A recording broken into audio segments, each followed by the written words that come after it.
Hi, my name's Cameron Carlson from the AnimeLocation.tv. I'm here with my very good pal, Mr. Todd Haberkorn. It's been a long time, my friend. It's been 6 years since the last time you and I got to chat. It was at Matsuricon 2012. How have you been? You know, Since then, you got more tattoos. I got a few more. I didn't realize it had been that long. 6 years. You know, because I was walking down the hallways towards where we take the elevators to get up, like, off to the side. And I remember the hallway. And I was like, oh, yeah, this hallway. I remember. I didn't realize it's been that long. God, what's happened?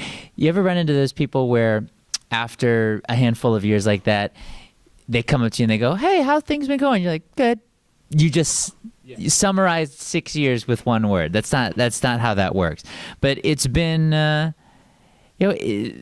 thematically, it's been the same. Just working and making my way and trying to get to the top of my little molehill. That's what I've been doing. Just a lot of fun projects, a lot of good people. I've been lucky. The funny part was when I interviewed you back in 2012, Matsuricon was itty bitty, and now it's spanned over the hotel plus also into the convention center. So you can see how much it's grown within 6 years as well. Again, it was just starting off 6 years ago with Star Trek Continues and has now come to a close. What was it like playing Spock alongside your Captain Kirk and your Bones and everyone else on that was a voice actor or actor? What was it like after 6 years of long hard work, putting on the ears and the makeup, and putting a lot of love into that fan creation you and Vic put together? Well, it's interesting because when we worked on Star Trek Continues, I was very protective of my Spock time. So, for example, Vic has no problem going to a convention and throwing on the Kirk tunic, or like he was just in Star Trek Vegas. He threw on the tunic, the Admiral Kirk outfit, the Mirror Kirk outfit.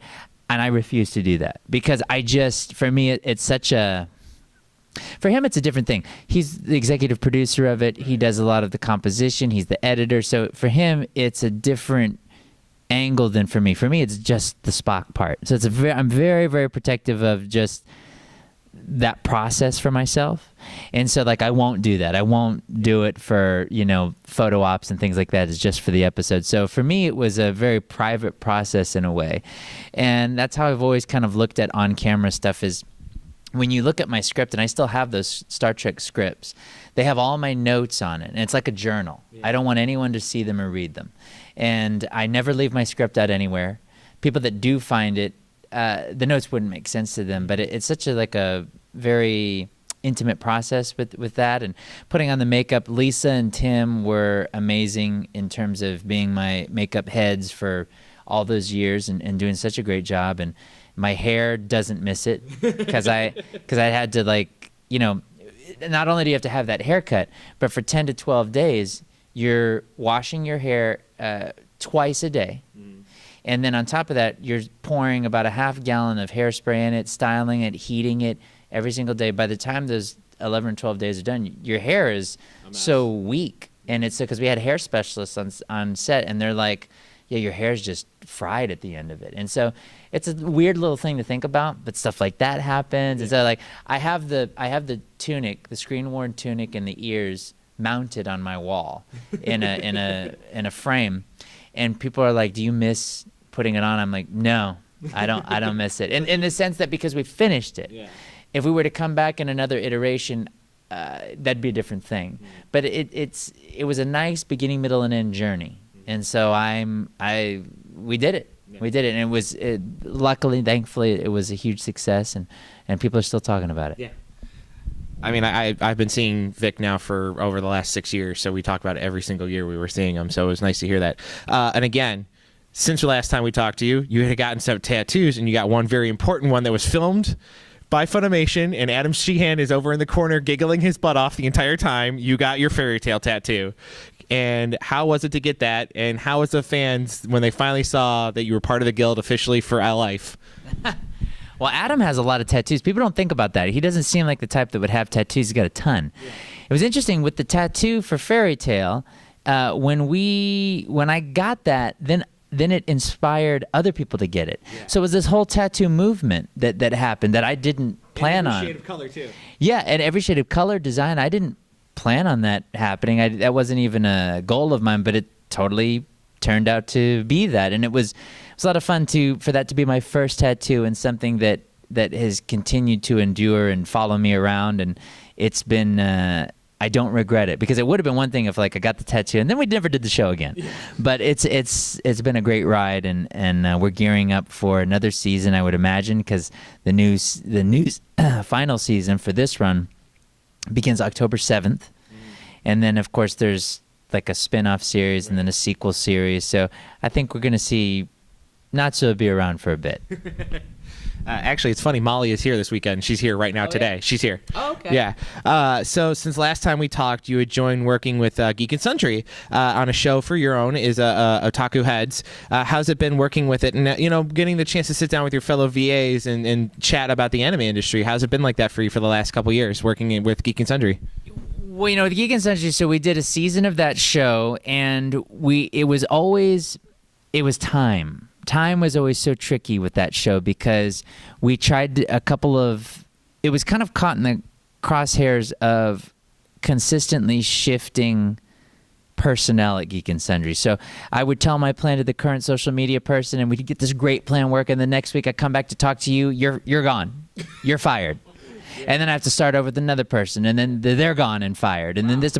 So it would happen a lot every week. It would be something different. So it was hard to get true momentum for the show because the format was changing. If you watch those episodes, nearly every episode is a little something different. But I wrote and came up with all of those bits that we did and segments, and we had great guests, and it was interesting to work with them from a production standpoint as a producer, and with going back to the time thing, man, I'm talking like we were making adjustments to shots and camera setups and lighting setups up to the point where the person running the live switchboard was like, okay, 5, 4, 3, blah, blah, blah.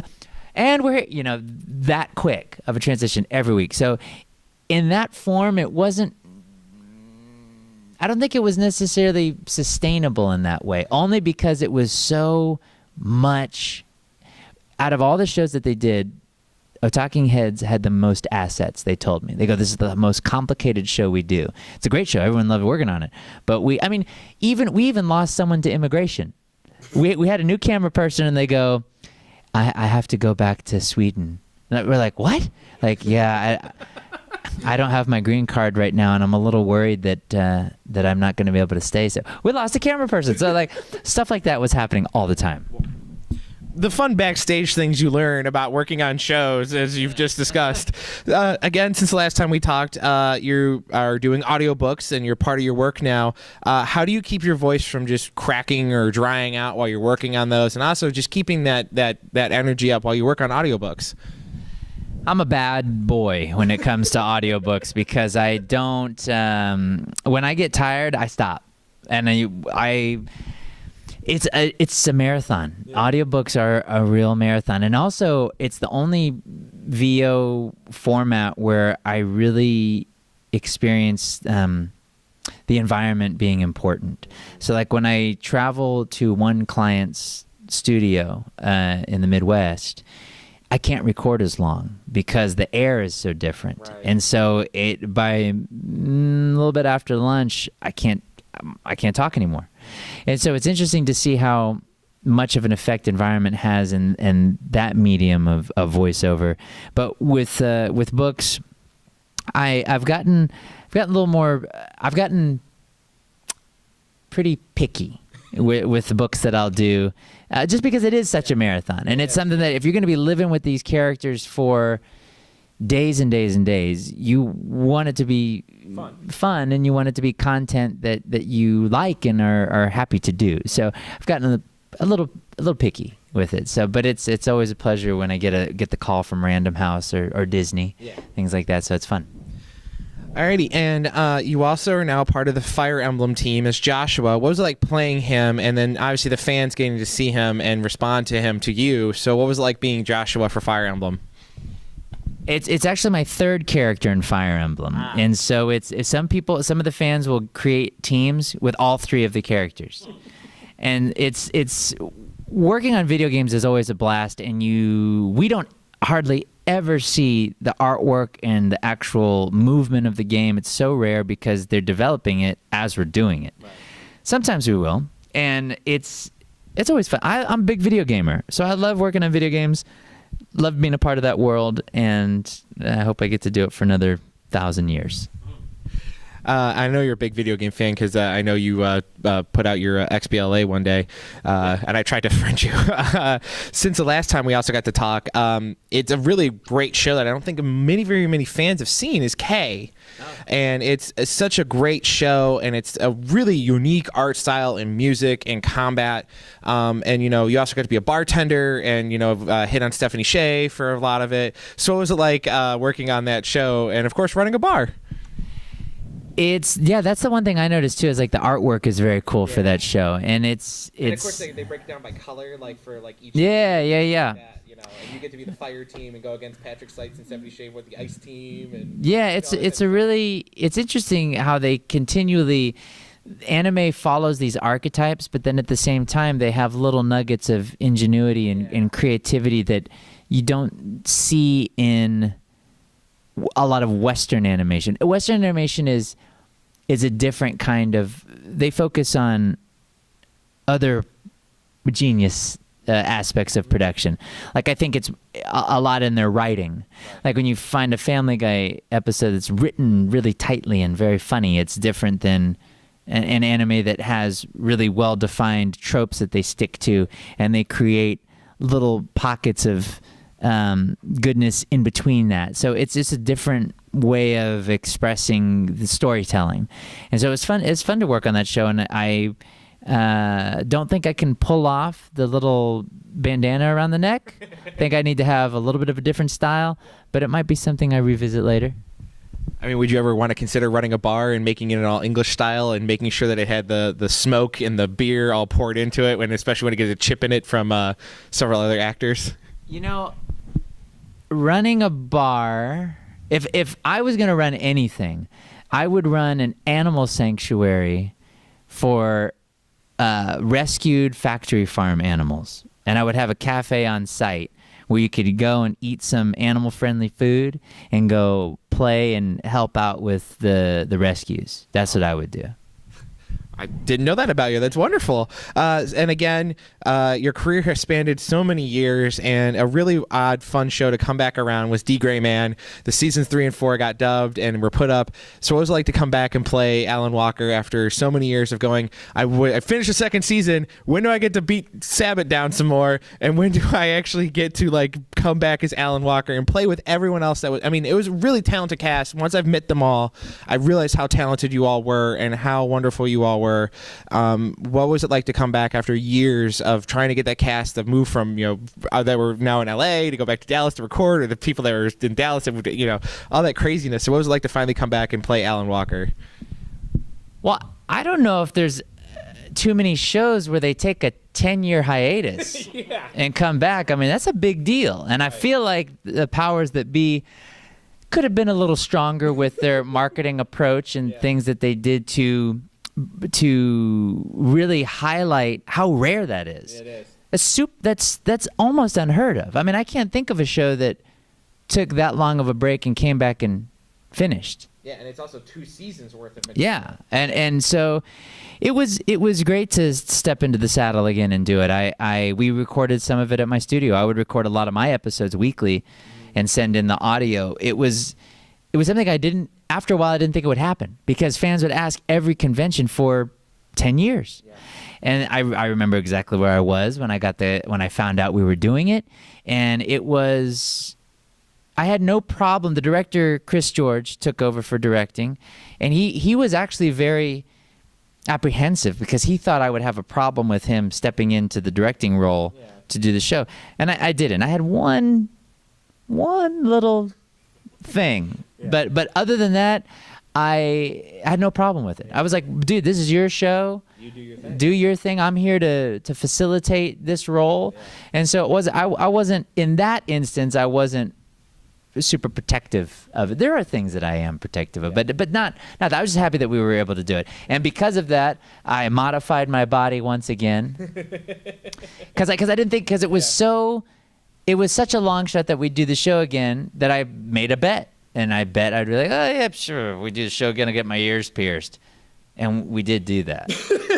And so there's Did a you video. record it this time? It's on one of the DVD extras. Okay. The whole process, and they are pierced now, but it has to be a very particular style where I can pull those earrings off, and this weekend is not that. Yeah, I see the mark. Oh yeah, they're in there.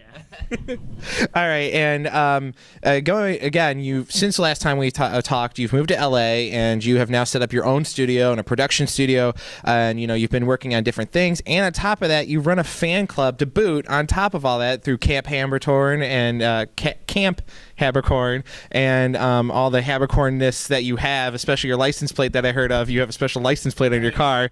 So what's it like just keeping up with that fan club, and on top of that, running your own production studio at the exact same time? It's well, with the studio, it's actually literally being finished today. I love my little residential studio that I really I spend a lot of hours in, and the only reason that Camp Habitat is a success is because I have good people working with me. There's Tex is really the guy he's the captain of that ship. Like he is here. And that would not happen. Really wouldn't happen without him. Totally would not. As he's on his phone. Absolutely. He's handling stuff right now. He's doing other things, but it absolutely 100% would not happen without him. He is a great ally and asset and friend, and in addition to this whole thing and making it work, because it is really it's a real Herculean effort. I mean, there's a lot of great fans out there that want to interact and engage, and you have to be able to. You need a team for that. It's the only way it works. And so they've been great. We've got some cool stuff, things that really aren't out there that are coming off the wave of Camp Habitat that are coming very, very soon that I'm really excited about. Yeah. And kind of going into that, other than the pesky NDA stuff, what is there out there that you want fans to check out? Because we know you can't talk about NDA material. So what do you want fans to check out other than your fan club stuff? Well, there's stuff in every medium coming out. Audiobooks. There's the Color World series is one I can talk about. Jeremy and I narrate the book, and we just added another narrator, Brittany Karbowski, in it. And then David Wald's coming in. A lot of the Fairy Tale crew is coming aboard. That's a 7-book series from the Color World folks, colorworldbooks.com.